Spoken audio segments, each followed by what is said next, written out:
Yeah. Good morning. That is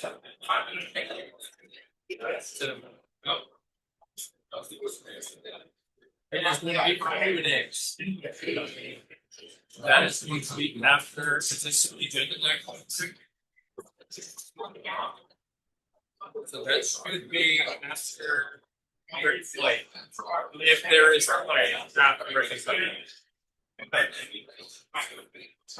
I'm afraid that if I tell you to Josh, I will have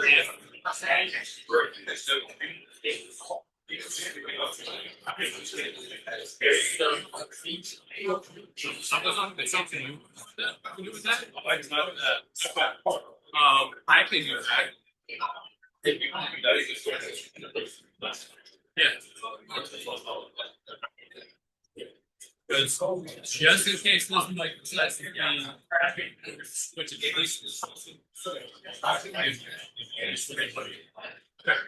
thank you. I appreciate it.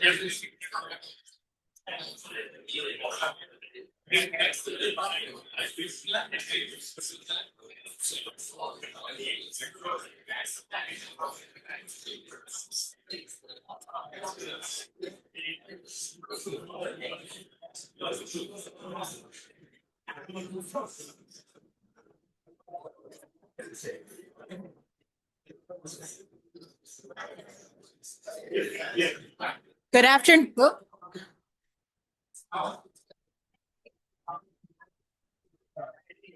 Is it on? Have it muted? Yeah. How do I update it? Good afternoon.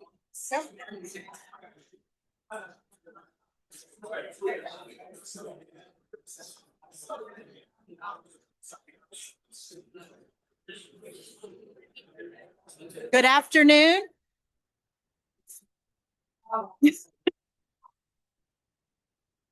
Good afternoon to President. There we go. Good afternoon, everybody. Wow. Can y'all hear me? Hi, Jody. I don't have a bell to ring today, so I'm just gonna talk really loud. All right.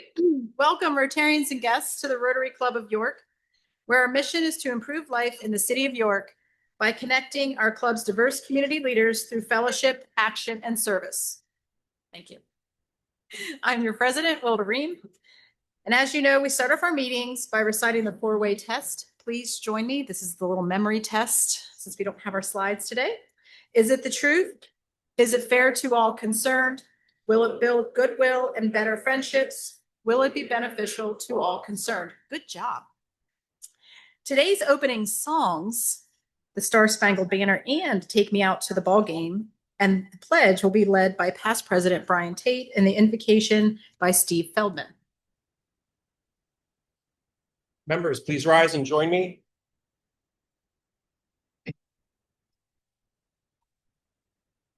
Oh, say, can you see by the dawn's early light what so proudly we hailed at the twilight's last gleam, whose broad stripes and bright stars through the perilous fight o'er the ramparts we watched were so gallantly streamed, and the rocket's red glare, the bombs bursting in, gave proof through the night that our flag was still there. Oh, say does that star-spangled banner yet wave o'er the land of the free and the home of the brave? I pledge allegiance to the flag of the United States of America and to the republic for which it stands, one nation under God, indivisible, with liberty and justice for all. Now please join me. Take me out to the ball game. Take me out to the crowd. Buy me some peanuts and Cracker Jack. I don't care if I ever get back, for it's root for the home team. If they don't win, it's a shame. For it's 1, 2, 3 strikes, you're out at the old ball game. Let's go Revs!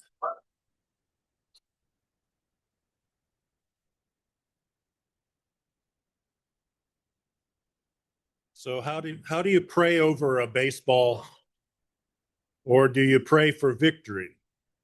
Well, we're not going to do either of those things. Please join me in a word of prayer. O God of the world's joy, we come before you today mindful of the value of recreation in our lives. Humanity is grateful for any chance we get to simply have some fun. Even in places where we live in difficult and even horrendous conditions, there are still opportunities to find children at play with their parents and other adults able to share a moment of laughter. Here in our hometown, we are profoundly grateful for the vision and drive that brought a place like WellSpan Park and an organization like the York Revolution to us. Continue to inspire its leaders and players to provide fun and affordable recreation to our community. Guide all of us here as Rotarians to greater effort and creativity as we live out our ideals. Help us to remember to thank those who have fed us today and to recall with gratitude all those who put our food before us at every meal. And let us remember that even if we are not playing ball today, playing well with others is in its own way an ideal to which we are called. Amen.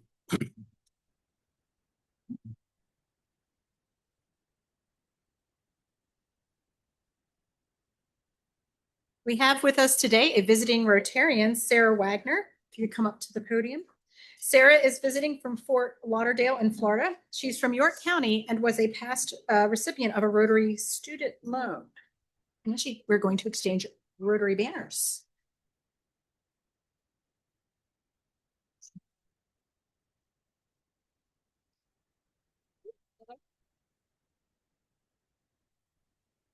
If you are visiting our club today, I would ask that you please stand.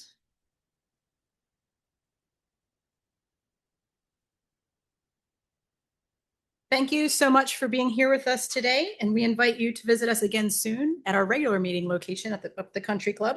Rotarians, let's give our guests a warm welcome. You may be seated. You may be seated.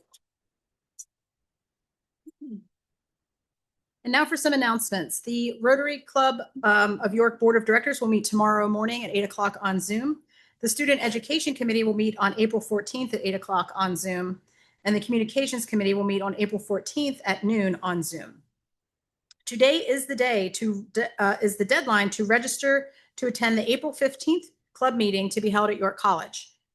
This will be our 110th club anniversary celebration.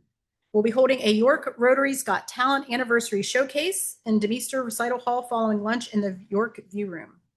Guests are welcome to attend, but must be registered in advance. This meeting will not be live streamed on Zoom, but will be recorded for posterity on YouTube. Also, the ladies of Rotary Group, after the meeting, you'll be meeting over in that area behind Jody Keller for your practice. Also, the Executive Director Search Committee had its first meeting, and the job is now posted on Indeed. If you missed the memo, Lynn Morrison announced her retirement for August 15th, 2026. So the link to the posting will be in this week's announcer, on social media, all the places. Please share with your network and help us find our next Executive Director. And now I'm pleased to call up fellow Rotarian Ben Shipley to the podium to be our MC for today's program. Ben joined the York Revolution as team president in 2025.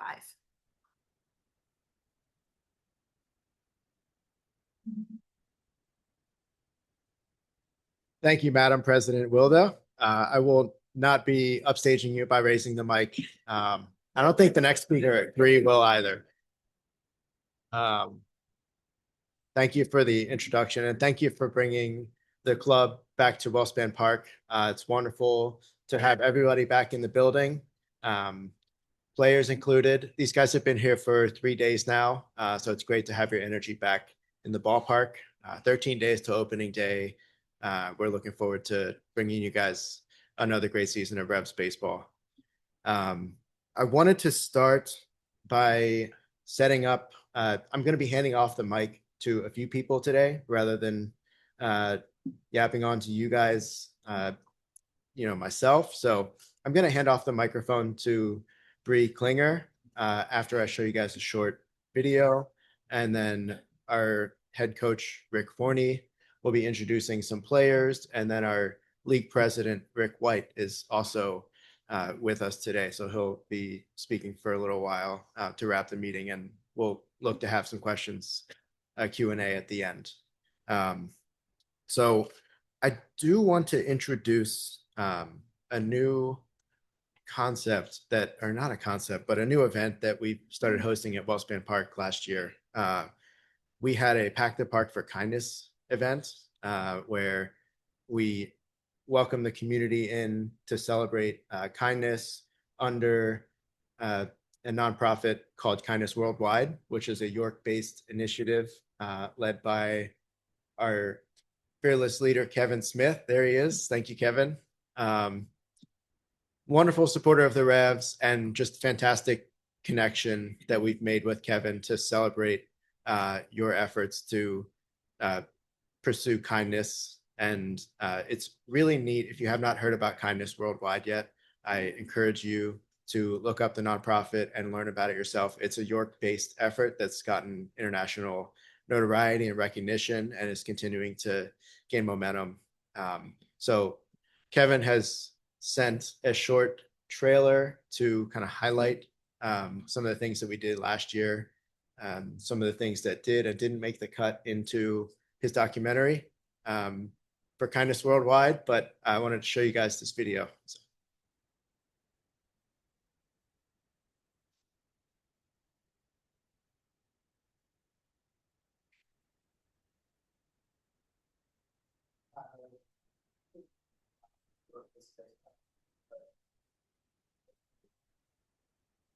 Worldwide is a really awesome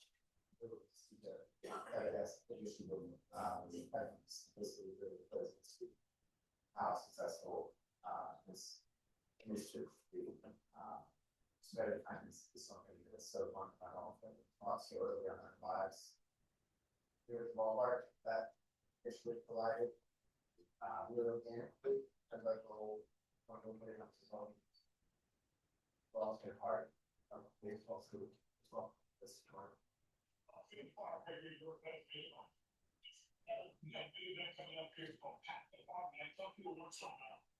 The vision of kindness worldwide is to create a culture of kindness in communities throughout the world. There's many aspects that it is, including sports. Sports is a wonderful way of bringing people and communities together. So we launched our sports scenes initiative with Pack the Park for Kindness in WellSpan Park. The goal is to always see, make a statement to the world about what communities all now. Or to show us a community that York County, Pennsylvania, that stands for kindness, stands up for kindness. They will show up for kindness. You don't know who you're going to affect in a certain way. That was affecting a lot of people, and now becoming infectious to the rest of us.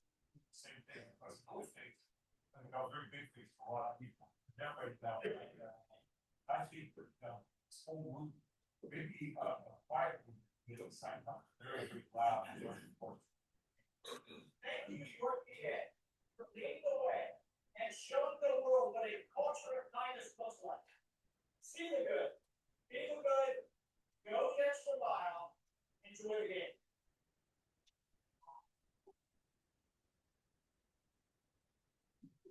So you can see the date there. Thursday, August 20th is our Pack the Park for this coming year.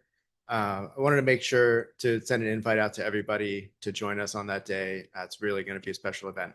Without further ado, I want to bring Bree Klinger our community engagement manager, to the podium. Come on up, Bree.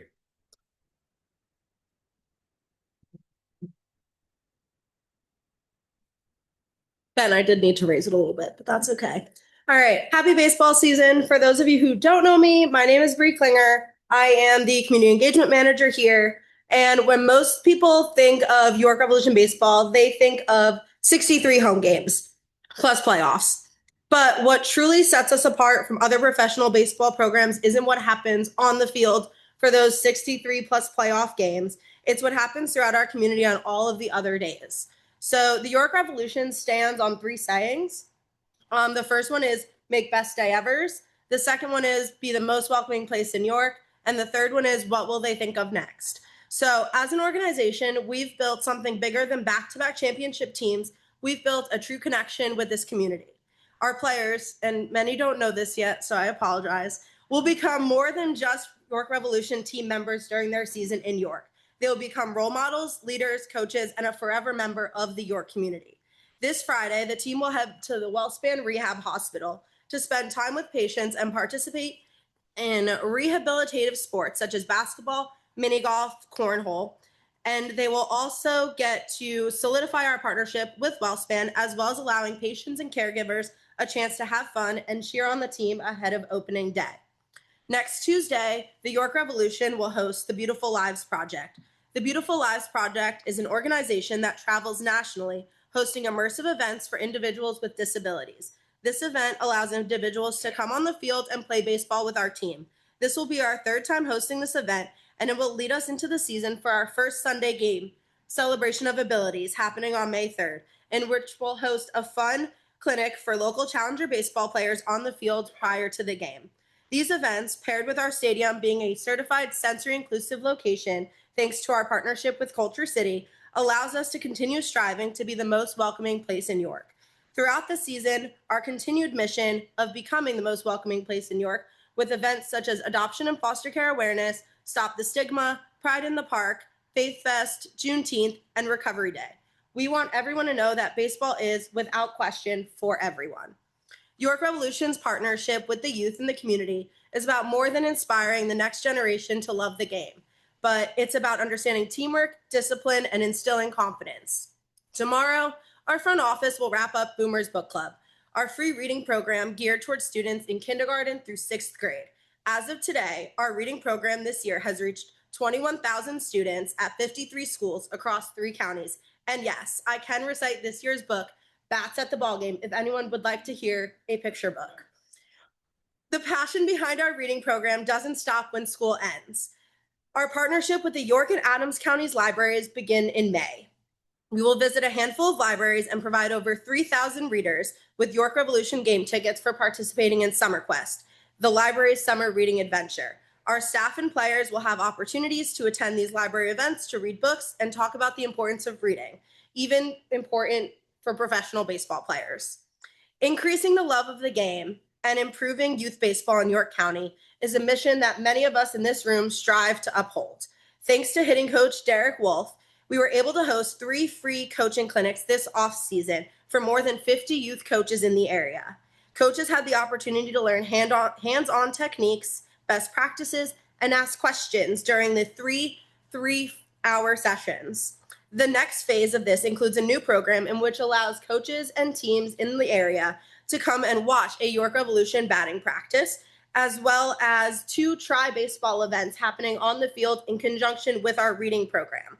These events on the field aren't about learning. They're not about teaching the kids how to hit the ball as far as possible. They're just about having a kid pick up a ball and pick up a bat and have fun.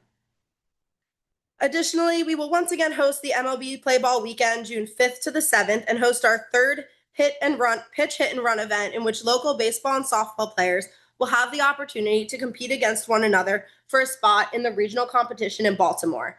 Continuing to build on the love of the game, during the month of April, Revolution staff in downtown have and will visit 13 youth baseball and softball opening days to celebrate the start of baseball season.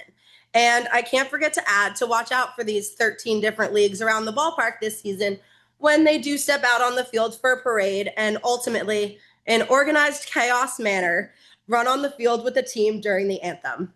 Beyond youth engagement, though, York Revolution is deeply rooted in giving back. From charity partnerships and fundraising events to supporting local nonprofits, we will continue to show up for York.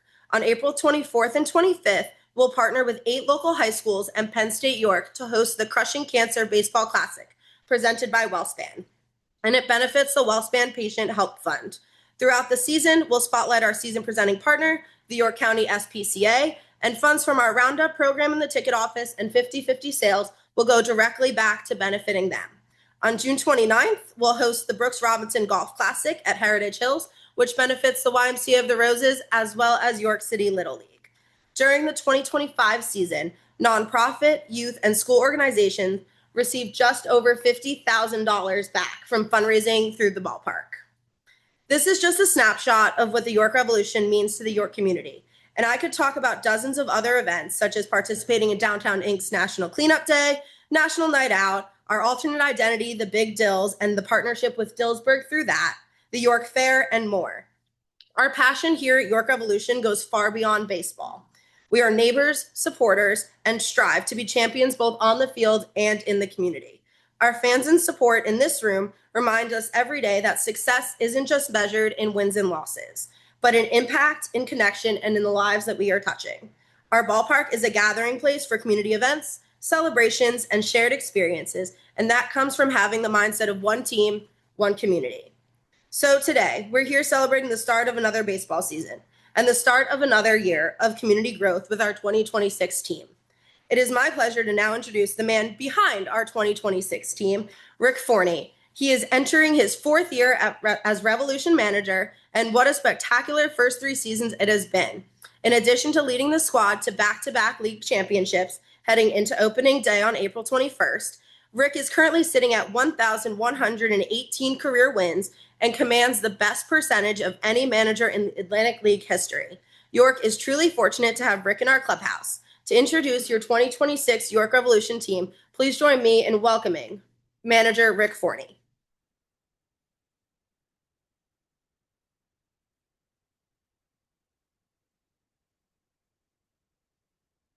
Thank you, Bree. That was awesome. Appreciate you allowing me to follow that. I promise you I won't talk that long. This isn't my comfort zone, and we have a season to get ready for, so we need to go outside and get some work in preparation for the upcoming season. Excited to be here today. Kind of feels like the official start of the baseball season in York, and it's nice to see some familiar faces now. I've been here for 4 years, so starting to recognize some faces and making some new friends. But thrilled about being here in York, really excited about the upcoming season and the challenges that will come with it, but really excited about our new group of players. We've had a lot of success the last 2 years. Fortunate enough to win a couple championships. With that, we have some good players, and guys were able to advance their careers and really forced to bring some new friends to town, and we're excited about them being a part of the York Revolution and excited about their potential, and hopefully we can keep winning some baseball games at the same level that we've been winning at, because it's a lot of fun.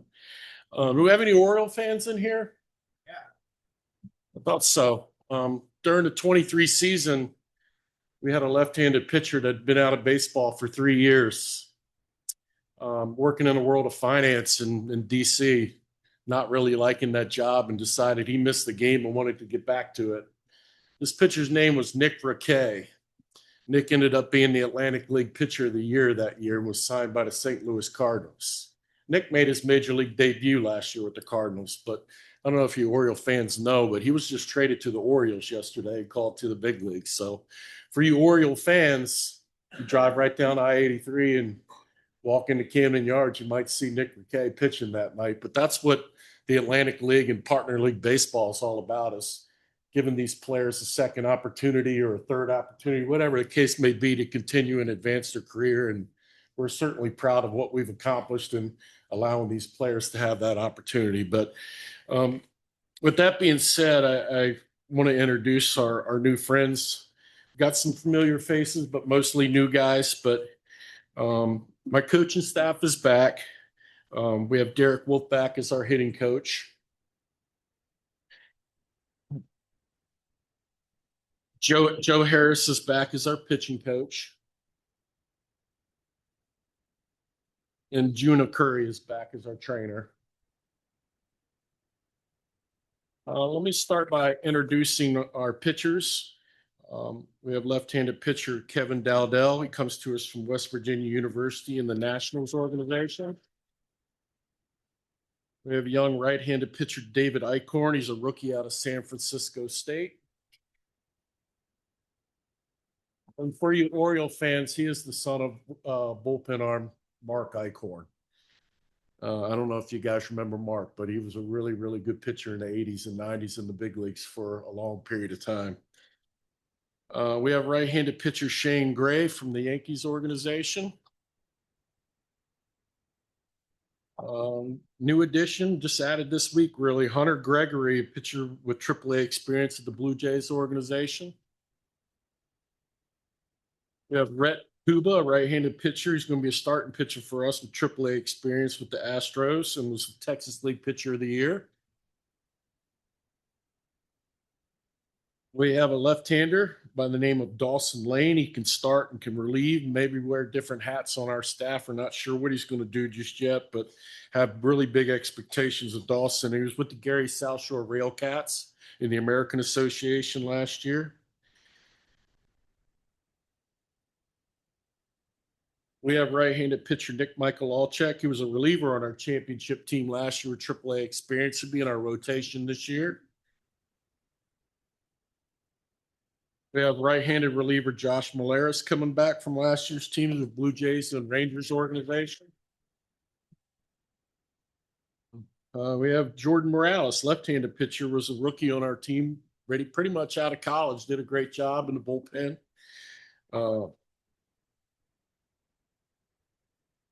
Right-handed pitcher Jack Nedrow, he was a true rookie out of college last year, was pitching for the Chicago Dogs of the American Association. We have right-handed pitcher Hunter Parsons, AAA experience with the Mets and played his collegiate baseball at the University of Maryland. We also have right-handed pitcher Nicholas Regalado. He's got some AA experience with the Royals organizations from the University of Miami. We have young Alonzo Richardson, a right-handed pitcher with AAA experience with the Indians. We have left-handed pitcher with 7 years of big league time, Joely Rodriguez. There he is. We have young right-handed pitcher Aaron Schaefer that we picked out of the Atlantic League tryout last week, I'm sorry. We have returning starting pitcher Braden Scott is here again this year with us. We have right-handed pitcher Ryan Shreve, AAA experience with the Cardinals and Rays organization. Last but not least with our pitchers, and he's not here in town yet. He's got some family issues that he's dealing with in Western PA, but Chris Valamont will be back for this coming season. We have three catchers in camp. We have Eddie Artiaga, who played in the Pioneer League last year. Where's Eddie? There he is. We have Austin Bates, was with Lexington last year. And we have veteran Atlantic League catcher Joe DeLuca here with us, and AAA experience with the Reds. He was with Hagerstown and Charleston last year. Infielders, we have Ben Blackwell with Charleston last year. He has AA experience with the Rangers and played collegiately at Clemson. We have infielder Josh Day from the Diamondbacks organization, was in the American Association last year with Sioux City. We have Pennsylvania native Nick Dunn, AAA experience with the Cardinals, Mariners, and Phillies. He's from Sunbury, Pennsylvania. First baseman, third baseman Brandon Lewis is back with us again this year. We have infielder Jackson Ross from the Nationals organization here. We have first baseman, outfielder Jacob Teeter, from the Orioles organization, was American Association Player of the Year 2 years ago. Outfielders, we have Devontae Brown, AAA experience with the Blue Jays. We have Brian Ray, AAA experience with the Reds. And we have Tomo Odasaka back again with me. Glad to have you, Tomo-san. And that's our club right now. And we're excited about those guys and can't wait to see them play games. And really very much looking forward to this. So Rick White is in his 13th year as president of the Atlantic League of Professional Baseball, a position he came to after a career in Major League Baseball and as an executive in the apparel industry.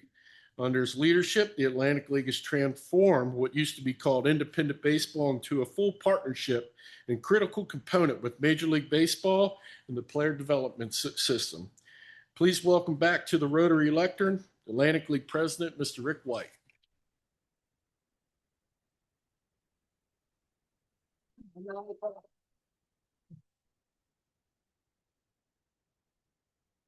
Thank you, Rick. Good afternoon, everybody. It's nice to be with you. It's been a while, and I always express my gratitude for the opportunity to be with you because the Rotary Club was very generous to me in my youth. I wear proudly a Rotary Fellowship in my background, and I'm deeply inspired every time I sit with you all. So thank you so much for having me. We're about to embark on our 28th season, and it is going to be historic for a number of reasons, but let's start with the obvious one. The Revs have won the championship now 2 years in a row. The leadership in this club is spectacular, not only on the field, but I congratulate Ben for having completed his first year at the helm of the Revs as well in the front office, and the combination of an excellent management team combined with an excellent baseball personnel group is really a winning combination. And this is really one of the highlight ball clubs in our league. And everybody in this room should be proud of what this organization does, not just on the field, but in the community. It's really something that we could all strive to emulate. So it's a delight to be with you all. It's a delight to be in the presence of the organization.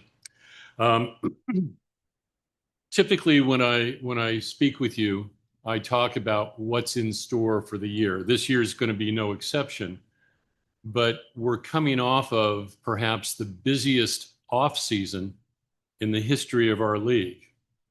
Something we're really proud about. And for all of those of you here today who own businesses, this will give you some inspiration. We had four, so fully 40%, 4 transactions amongst our clubs last year. The last 2, one that happened in the fall right up the road in Lancaster, and then the last one in February in Long Island, resulted successively in the highest transactions values ever in independent professional baseball. And that's really quite a testimony to teams like the Revs and 9 other organizations that make up our league. We try to do things properly. We try to emulate as best we can with limited resources that which goes on in big league baseball, and that governs where we head and what we do. In addition to growth in terms of enterprise value, we've also had an evolution in terms of league governance. One of the people who I've always felt it honored to be associated with is the owner of the Revs, and Bill Shipley is now the chairman of the Atlantic League. So I'm really happy about that. The league is inspired by that. This means our governance is going to be considerably more democratic. It means it's going to be far more engaged, with directors being more directly involved in not just the operations of their teams, but also the direction of the league. We will be putting more emphasis on the league driving value to clubs in ways it hasn't done before. That means that we're making some changes in our baseball operations side of our office, but we're also embarking on some opportunities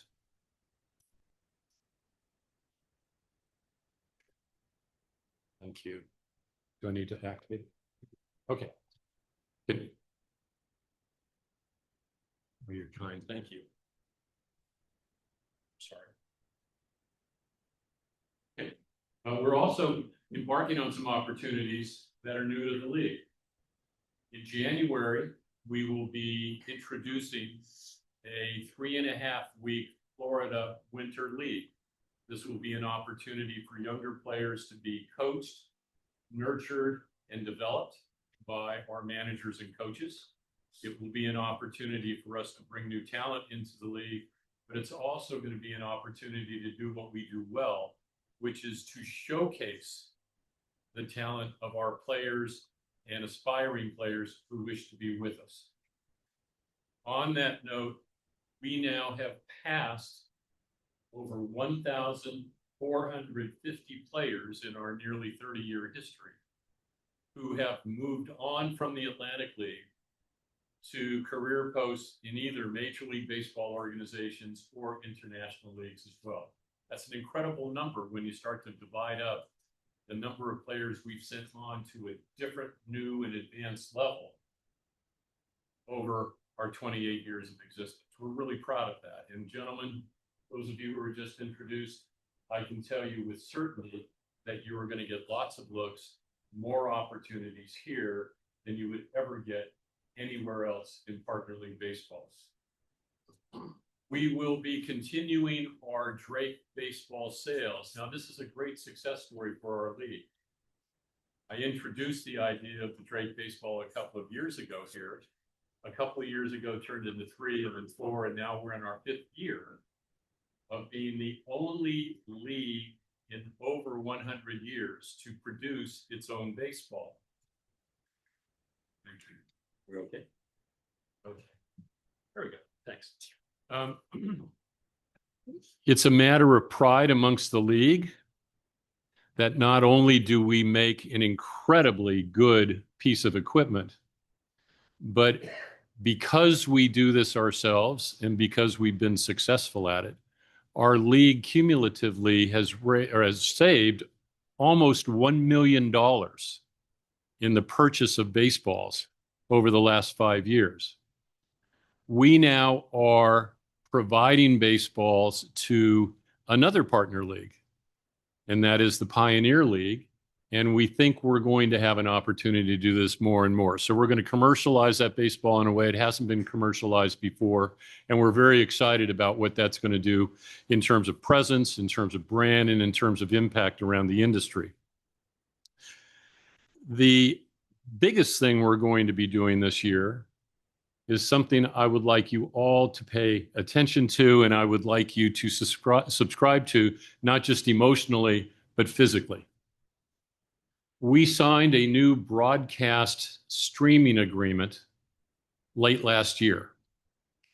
Our efforts were spearheaded by, guess who? Eric Menzer. And Eric was chair of the committee that ultimately helped the league select Home Team Network as its new broadcast partner. Typically in these sorts of things, teams will participate in broadcasting 3 hours a day, five months a year, and they go away. But we've decided we're going to take a slightly different course. We are creating something that you're going to hear of first today, which will be announced in 3 weeks, called Dugout TV. We will be providing Diamond Sports content door to door, 365 days out of the year. And we believe that by aggregating baseball, softball, and ball and stick content of all sorts, we will not only be showcasing the game of baseball and the game of softball, but we will also be resonating with an audience who is sustainable and will continue with us from the start of the season throughout the year and on to further years in the future. We already have nearly 20 different content partners who will be joining us.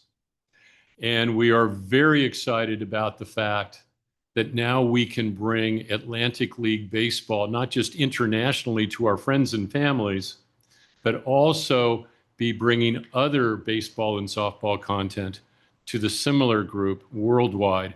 And we're really excited about where this is going to go. To that end, we are about to add a leader of content that has over 5 million followers to our league. Now, the Atlantic League has been graced by the presence of 3 Hall of Famers in its history. We've been very fortunate to have an American League MVP in our history. In fact, that was after Ruben Sierra played for the Atlantic League. But now we're adding a former Cy Young Award winner to our roster as well. And Trevor Bauer is not only going to be playing baseball in the Atlantic League this year, but he's also going to be actively contributing his content and 5 million followers to our Dugout TV. So we are very aspirational. We have very high hopes for where this is headed, and we are looking forward to your participation because we'd like you to support the network. So if you would do that, we would be very grateful. And trust me, you'll have enough solicitations to where you'll see that it's not an option. It's a it's kind of a requirement. Dugout TV will be transformative for our league. We already have a national posture for our brand because of what we've done on the field with test rules arrangements, because of what we've done with our Drake official baseball, and because of the talented young players who come through our league. But now we can extend that reach beyond seasonality into something that will impact people every day throughout the year. So those are the big developments in the league. As always, it is my privilege to be here, and I'm truly grateful. Thank you so much. I look forward to seeing you at the ballpark.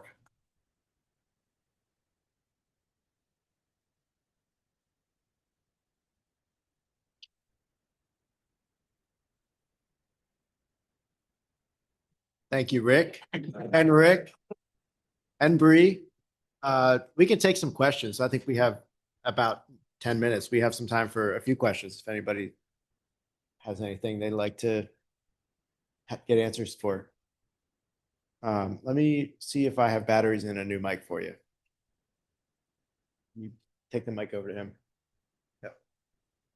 That's show business, baby.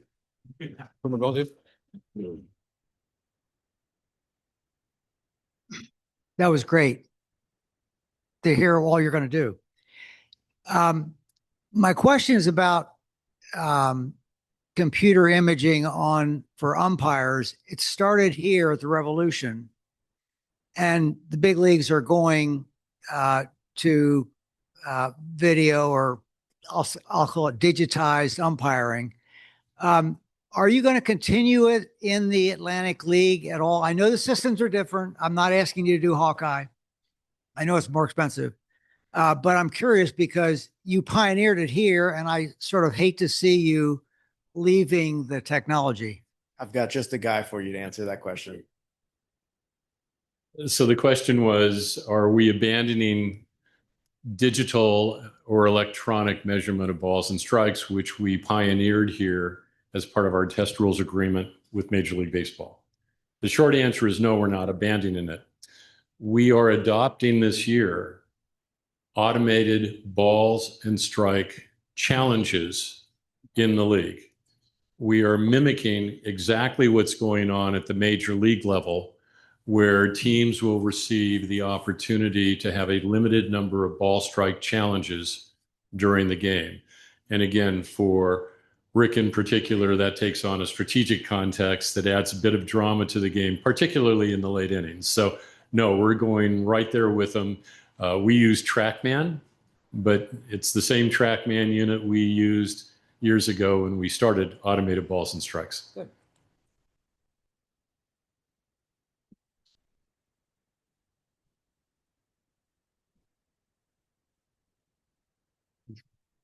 Hustle. Yes, the hustle. Yeah. Thank you. For those of us who don't follow the construction of a ball team as closely as perhaps some others, some of us over here were intrigued by the number of pitchers that the Revolution is carrying this year. It just seemed really big, and I was wondering about the thought process behind that. That's a really good question. I guess short answer is when you come to camp, you're never exactly sure what your overall health of your club's going to be. You're never sure how many people are going to pass and fail your physical. But usually to start the season in the Atlantic League, most of us carry anywhere from 13 to 15 pitchers to start. Mostly because your starting pitchers aren't stretched out meaning able to give you 5, 6, or 7 innings. Usually at the beginning of the season, their outings are a little bit shorter as you build them up a little bit, which means you use more bullpen arms throughout the day. And when you stack those days back to back to back, then you put yourself at risk for injuring guys. So you try not to injure or overwork too many people too early, whether that's your starting pitcher because you're trying to stretch them out, or some of your bullpen guys because you still have 9 innings to play every day. So we do have a lot of pitchers right now, and we do have some very tough decisions to make when we pare that roster down for opening day. But I would still anticipate us having at least 15.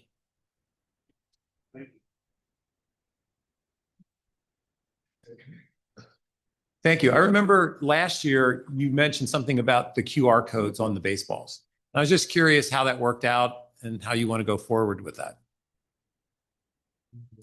Well, we sold our QR code this year, which is great. I mean, that was part of the intention, was to just create another revenue stream for sponsorship. But I think there are different plans in the future for the QR code from a league perspective. So for those, some teams were successful, some teams weren't successful selling the QR codes to sponsor interests. They still drove a good deal of attention because every QR code activation brought people to team websites and the various offers they might have locally. This year, for those teams that aren't selling partnerships, we'll convert those QR codes to, not a surprise, Dugout TV subscription offers.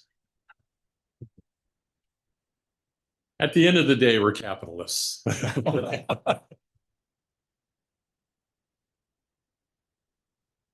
We've heard a lot about AI and its impact in various businesses. Can you comment at all on how, if at all, AI is impacting baseball overall, and in particular the Atlantic League? Boy, these are really good questions this year. We happen to have a director of communications who can't exist without ChatGPT. I can tell you that much. If you take a look at the statistical package we're converting to this year, and again, for those of you who are casual fans, statistics are the backbone of continuity through generations upon generations of history in the game of baseball. We are combining our statistical compilations and our website presentation, which is almost finished, utilizing artificial intelligence so that we can do some things that previously were conducted by hand or by tally. For example, at the end of every game, we will auto-populate our statistical package with a box score. Now, we used to see those in the agate pages of things called newspapers. Players, you don't remember newspapers. They're something of the past. But they've effectively gone away. And what we're now doing is we're taking the box scores and we're automatically converting those into game stories, and nobody's going to touch a pen or a paper to do that. Furthermore, as we go through various transactions on a league level, a trade, player movement, a contract sale, and that sort of thing, it's all going into a magic AI box where we will publish it through artificial intelligence means. I have to add, I'm the guy who always opens up the hood of a car. I open it up and I say, yep, there's an engine there, and I close it. AI is kind of like that for me. I have no idea how they do all of this. None whatsoever. But I'm very blessed to be surrounded by some very intelligent people who have figured this stuff out. So more and more, we're driving AI. I should tell you also, as we're working on ABS Challenge, we've also now worked on a conversion with TrackMan, where between TrackMan, Home Team Network, our broadcast partners, and us, we're triangulating game highlights coupled to game footage and advanced performance analytics. And we are distributing these on an every week basis to Major League Baseball, Korea, Japan, and China, and their respective international leagues to effectively advertise the talent of our players.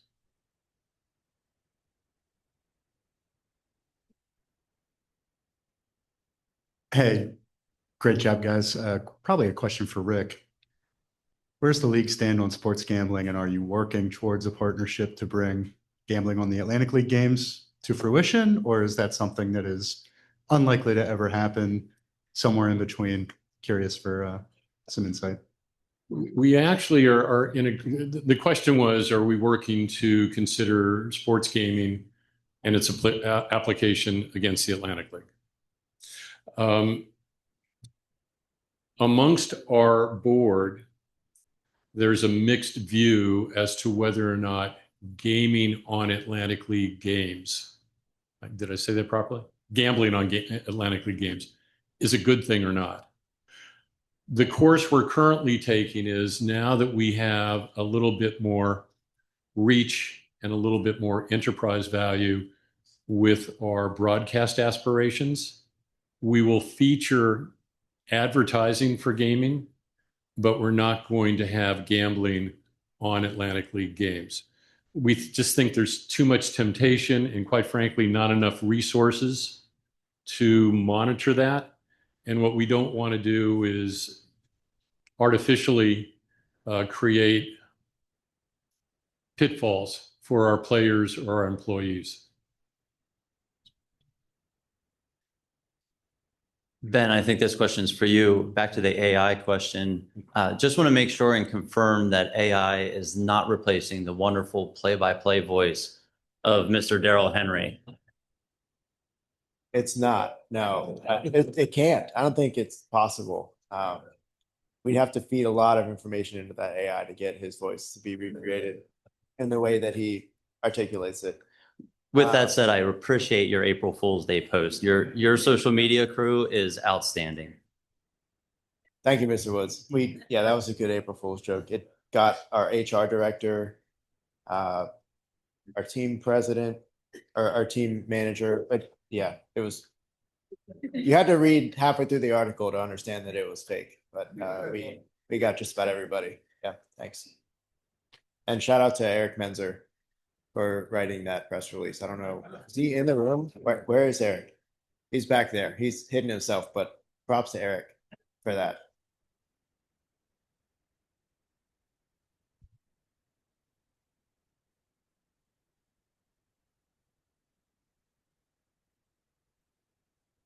Thank you. Great presentation every year to be able to look down the road and see what's coming. This question is about AI content generation, which is fast developing and something I'm working with. AI is good at lots of things. It's not good at common sense. It's not good at intuition. It's not good at human emotion. So I'm wondering whether in your AI content generation, there will still be a human curatorial oversight of material as it goes out to review what's been produced as a draft, let's say, to then tune it for the human audience, where human insight so far hasn't been replicated in determining what humans themselves will find compelling. So is there a human curatorial aspect to your AI content generation? from a league perspective, I'd say it's got to be, looked over and edited. I'd say the rule of thumb for AI is it gets you 80% of the way there, and then you need to, look at it and make sure that it articulates what it is that you're trying to actually convey. But it does take some of the, labor out of needing to put all the effort into every single word that's getting written. I know from running a front office, it is something that we're continually looking at, adding AI into, parts of our workflow to, make reports talk to each other and to do all that kind of stuff. But from a league perspective, I think it's a good idea to use AI. It's definitely a helpful piece. I don't know if Rick has anything to add. I know he's also not the expert, but he's the driver. So the short answer is yes. We edit everything we distribute. AI is going to have a more profound effect for all leagues when it comes to things like customer relationship management, ticket sales, back end in terms of what we're doing on broadcasting and that sort of thing. The front end is still all about human engagement and person-to-person contact, and we don't want to lose that. Unfortunately, our league doesn't have a great many resources that you might think are running around in an office somewhere. So the opportunity to use digital technology to advance what we're trying to do on behalf of our clubs is for us a very useful tool. Thank you.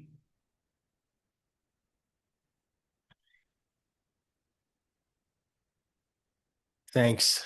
Wonderful presentation, and just wanted to ask a question regarding baseball. I'm curious from your perspective what the key was to winning the ship last year and what the keys are going to be to repeat for the three-peat this year. Well, thank you for not asking me about AI. The only thing I know about AI is if they had cell phones and AI in the 80s and 70s when I was in school, I'd had good grades. I'm pretty sure you can figure out how that turned out for me. You know what the secret is? I mean, well, number one, you have to get lucky. We were lucky. We have good players. Everybody could identify that. But the biggest secret to this is we have good people. That's more important than having good players. I'd take a better person than I would over a player. And if you just got a group of good people that are all pulling from the same end of the rope, then more times than not, it's going to work out for you. That's my secret.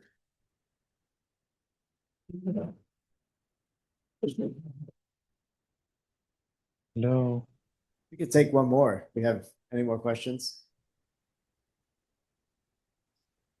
Back to Wilda. Hello.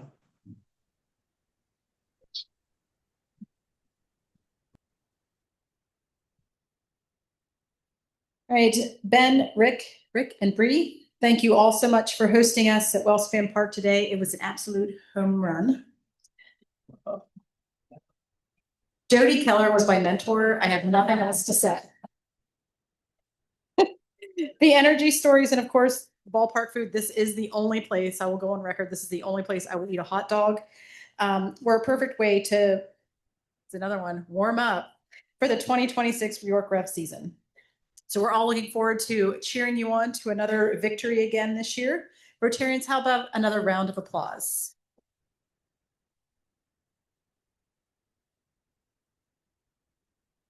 And Ben has, on behalf of our speakers, has signed a book plate to be donated to the York JCC's Early Childhood Education Center, along with a bookmark made by students at Creative York. This week's book is Octopants and the Missing Pirate Underpants. I don't pick the books. Anyway, next week, we're going to be on the road again when we travel to York College for a 110th anniversary celebration. Rotarians and guests will enjoy lunch in the beautiful Yorkview Hall, followed by a wonderful performance showcase of talented Rotarians in the Demeester Auditorium as we celebrate each decade in our club's history. As a reminder, guests are welcome. Please remember to re-register by today's deadline. Again, we cannot accommodate walk-ins. And just a reminder, there's a lot of Rotarians in action happening this month. On Saturday, this Saturday, we will be planting trees. Little League will kick off, and on April 25th, we'll be planting some more trees. So if you haven't signed up, see Brian Tate, or I think it's Al Sykes for the 25th. Yep. So with that, this meeting is adjourned and there is no bell to ring. Sorry, Doug.